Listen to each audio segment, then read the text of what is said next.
1990 AB5. The question says, let f be the function defined by f of x equals sine squared x minus sine x from 0 to 3 pi over 2. So first, part A asks us to find the x-intercepts. The first thing we want to do is factor. So if you factor out sine squared x minus sine x, you're going to get sine x times sine x minus 1. And now we're going to set both of those equal to 0 to find the x-intercepts. So sine x is 0 at 0 and pi, and sine x is 1 at pi over 2. And you may be thinking, well, there's more than just these answers that could be the answers for these. But remember, our domain is from 0 to 3 pi over 2. So these are the only three answers that are in our domain. So that would be 0, pi, and pi over 2. Part B says, find the intervals on which f is increasing. So to do that, we're going to first take the first derivative to find the slope. And we have to find where the slope is greater than 0 because it's increasing. A positive slope means that the function is increasing.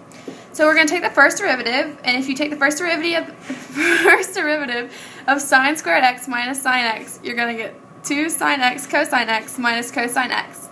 And then we're going to factor out the cosine because it's just a common term.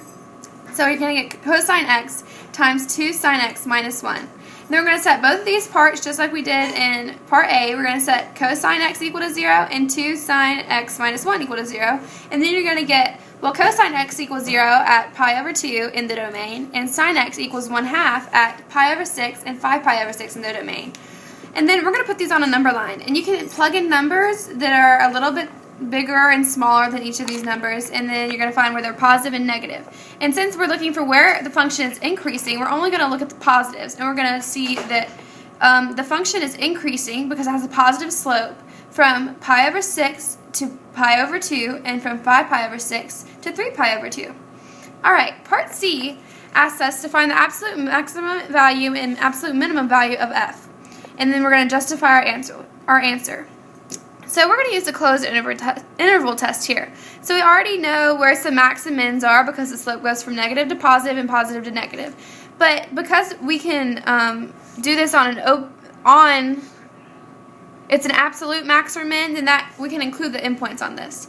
So we're going to know that we have 0, pi over 6, pi over 2, 5 pi over 6, and 3 pi over 2.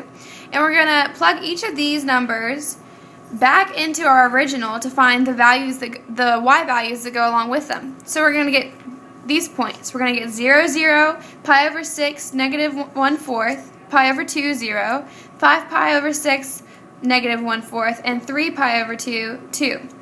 Well, we're looking for the absolute minimum value of these y's. So the absolute minimums, as you can see here, are negative 1/4, so that would be the absolute minimum, and the absolute max would be 2, because that's just the biggest number we have.